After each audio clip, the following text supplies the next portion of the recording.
আমার দেশের মানুষ উপরে উঠতে চায়, উন্নতি চায়, একটা সত্যিকার অর্থে গণতান্ত্রিক ব্যবস্থা চায় এবং সেই গণতান্ত্রিক ব্যবস্থার মধ্যে দিয়ে কিন্তু সমস্ত বিষয়গুলোর সমাধানের পথ খুঁজে পাওয়া যাবে। যে কথাটা এখানে আমাদের বিশেষজ্ঞরা বলেছেন অত্যন্ত জোর দিয়ে, আমি সেই কথাটা অত্যন্ত জোর দিয়ে বলতে চাই যে এই কাজগুলোর জন্য সবচেয়ে বেশি যেটা প্রয়োজন হচ্ছে পলিটিক্যাল কমিটমেন্ট।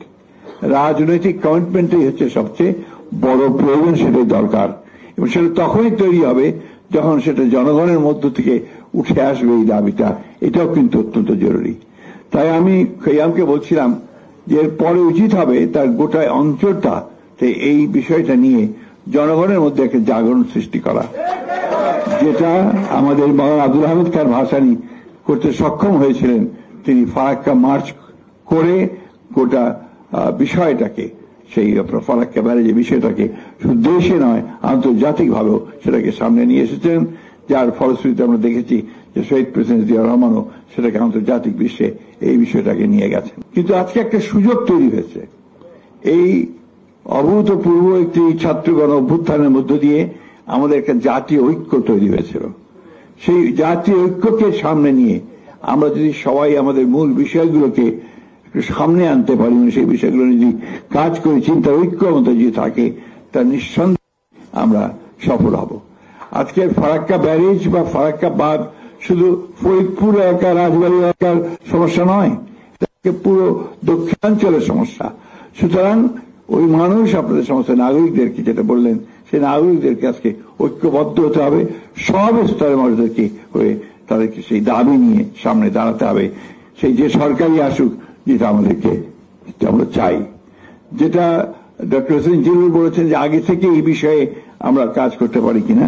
অবশ্যই আমরা এই বিষয়টাতে আপনারা অত্যন্ত সচেতন। যে প্রসঙ্গটা তুলেছেন অত্যন্ত গুরুত্বপূর্ণ প্রসঙ্গ, যে দক্ষিণাঞ্চলের বহু অংশ এখন আপনার মানুষ চলে যাচ্ছে, ছেড়ে যাচ্ছে, কারণ সেটার আর বাসোপযোগী থাকছে না। এটা অত্যন্ত একটা ইম্পর্টেন্ট একটা ইস্যু। আমার মনে হয় পরবর্তী সরকারগুলো শুধু নয়, জনগণেরও এই বিষয়ে অত্যন্ত সজাগ থাকা উচিত। সবকিছুই নির্ভর করবে মানুষের উপরে। আমরা 1971 সালে যুদ্ধ করেছি, দেশ স্বাধীন করেছি। আমরা তারও পূর্বে 52 সালে আমরা ভাষা আন্দোলন করেছি, 69 আন্দোলন করেছি এবং সব শেষে এই দীর্ঘ 15 বছর ফ্যাসিস্টদের বিরুদ্ধে লড়াই করে আমরা একটা জায়গায় পৌঁছেছি। এই জুলাই মাসে, অগাস্ট মাসে আমরা একটা ভয়াবহ দানবীয় একটা সরকারকে আমরা সরাতে সক্ষম হয়েছি। শুধু আমরা পারি, আমরা যদি ঐক্যবদ্ধ থাকি আমরা পারি, এবং আমার বিশ্বাস যে আমরা পারবো।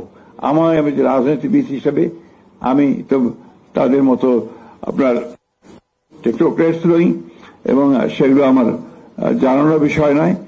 আমি এইটুকু বুঝি যে আমার দেশের মানুষের যে পালস, সেটা আমি বুঝি। আমার দেশের মানুষ উপরে উঠতে চায়, উন্নতি চায়, একটা সত্যিকার অর্থে গণতান্ত্রিক ব্যবস্থা চায় এবং সেই গণতান্ত্রিক ব্যবস্থার মধ্যে দিয়ে কিন্তু সমস্ত বিষয়গুলোর সমাধানের পথ খুঁজে পাওয়া যাবে। অনেকে আজকাল অনেক কথা বলছেন, সংস্কার হচ্ছে। সংস্কার তো আমরা অনেক আগে উপলব্ধি করেছি।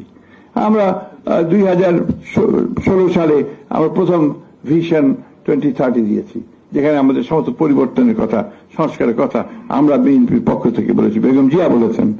আমরা 22 সালে আমাদের নেতা তারেক রহমান সাহেব 31 দফা দিয়েছেন, যে 31 দফাই আজকে কিন্তু সমস্ত সংস্কারগুলো যে কমিটিগুলো হয়েছে সেই বিষয়গুলো নিয়ে আলোচনা চলছে।